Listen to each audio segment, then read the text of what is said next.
Tudo bem, pessoal? Os comentários sobre The Gray Man, Agente Oculto, filme dirigido pelos irmãos Russo, lançamento da Netflix. Já está disponível no catálogo do serviço de streaming.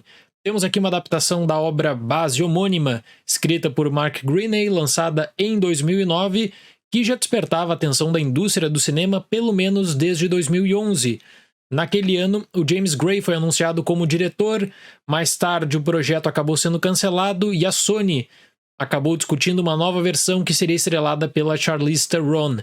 Não deu certo, e aí sim, só em 2020 a Netflix garantiu a produção desse filme. Pessoal, temos aqui um investimento de 200 milhões de dólares, que não é pouca coisa. No ano passado a Netflix tinha investido a mesma quantia em Red Notice, Alerta Vermelho, que acabou sendo um filme bem abaixo das expectativas, na minha opinião. E mais uma vez agora, a empresa se mostra desesperada atrás da sua própria franquia de ação. A Netflix sonha com uma franquia estilo Bourne, estilo 007, para chamar de sua. E eu questiono se eles vão conseguir isso com The Gray Man. A primeira questão é que, nesse caso, a própria empresa fala do custo, a própria empresa fala do gasto de 200 milhões de dólares, né? Não parece um filme de 200 milhões de dólares. Quando você tem uma produção de baixo orçamento que acaba se diferenciando por efeitos práticos, claro que você dá esse destaque.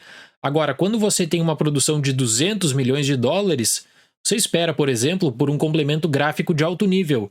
Você não tem nada disso aqui nesse filme. O dinheiro não seria problema para desenvolver boas cenas de ação, tudo bem, a história poderia ficar de lado pensando nessa tentativa de estruturar uma franquia de ação, mas o que eu encontrei, na verdade, foi uma narrativa semelhante, em parte, a filmes estrelados pelo Jean-Claude Van Damme ou pelo Dolph Lundgren, lá no começo dos anos 2000. Depois, nós temos uma tentativa dos irmãos Russo de emular o estilo Michael Bay, dando ênfase para explosões, como se isso bastasse também. Ele tem um grande elenco e acaba desperdiçando todo o potencial desse elenco, que é uma pena.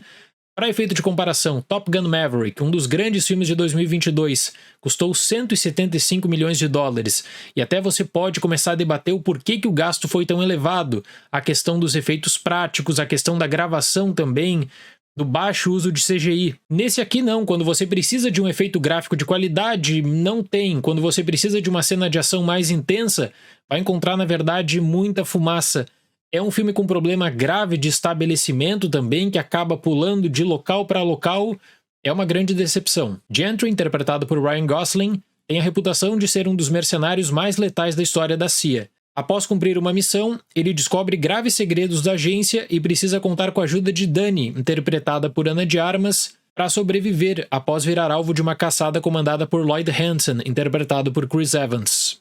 Estrelas não faltam, Gosling, Evans, Ana de Armas, você tem uma pequena participação do Wagner Moura, um desperdício completo da Jessica Henwick, da Alfre Woodard, por exemplo. A dificuldade que os irmãos Russo têm para conseguir lidar com tempo de tela satisfatório para cada um dos três protagonistas é semelhante ao que ocorreu ano passado em Alerta Vermelho, onde existe um desbalanceamento que prejudica muito a experiência. O filme passa por um grande número de países sem conseguir justificar a importância deles para a trama. Em muitas ocasiões, apenas o registro com o nome do local e, em questão de segundos, a passagem para uma outra situação. A teoria que eu faço, que eu creio que pode ser aplicada tanto para Alerta Vermelho como para Agente Oculto, é que os produtores procuram por locais de gravação que oferecem grandes incentivos.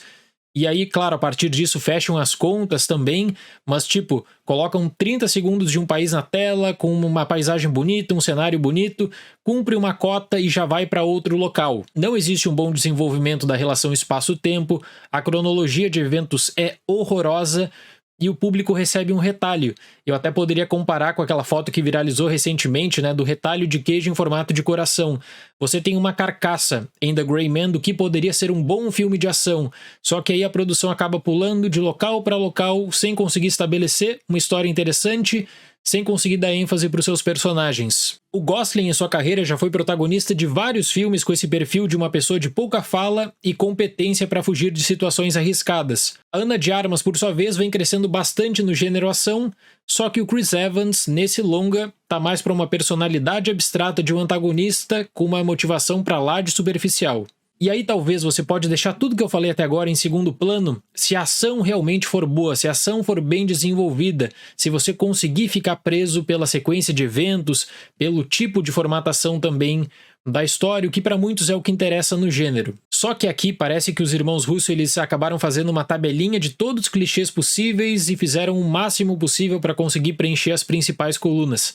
É impressionante. A ligação da história dos segredos da agência com a perseguição que envolve os personagens de Gosling, de Armas e Evans é feita de qualquer jeito, e o longa precisa puxar diferentes arcos dramáticos para sustentar etapas da perseguição. Chega um momento que, para ganhar certa tensão, o filme ele acaba promovendo um embate inicial que o público, eu acredito, que sabe que não vai dar em nada, que a história vai acabar arrastando para um grande combate final. 200 milhões de dólares de investimento, e o que você recebe nas cenas de ação? Olha, muita fumaça, muita escuridão, alguns complementos também questionáveis. E é engraçado que o uso da fumaça, da iluminação reduzida também, não é uma escolha apenas estética, mas é uma escolha que ela precisa ser aproveitada em algum momento na trama, ou seja, tem uma situação ali de que um personagem se aproveita disso para lidar com dezenas de outras pessoas armadas. E aí eu deixo uma pergunta, o que foi apresentado aqui tem potencial para uma franquia? De verdade, eu considero que se você deixar de lado a questão que envolve a fama das pessoas envolvidas e analisar friamente a história, vai ver que o que é apresentado é medíocre. Em uma situação, por exemplo, existe uma espécie de guerra urbana, você fica impressionado com o desenvolvimento, a troca de tiros, a forma como os personagens acabam reagindo a isso, só que nada tem consequência, porque o filme toma a opção de segurança de partir para um outro local. Então cumpre uma cota, parece, né, para pegar a isenção de impostos em um país, pegar toda a questão de benefícios fiscais, vai passando de país para país sem deixar rastro algum, sem deixar nada convincente. Para The Gray Man, o agente oculto, eu dou nota 4. Claro que com todo esse investimento e com o marketing também que está sendo feito, esse longa vai pegar por algum tempo e vai se consolidar como o número 1 no catálogo da Netflix. Eu me pergunto se o impacto ele vai ser permanente ou se é mais uma opção que daqui a pouco as pessoas se esquecem. E aí chega lá, The Gray Man parte 2. Qual é o interesse, qual é a base que você tem? Esse longa aqui não é o começo de uma boa franquia de ação, ele precisaria se reinventar na realidade. Certo, pessoal? Muito obrigado pela atenção, até o próximo vídeo e tchau!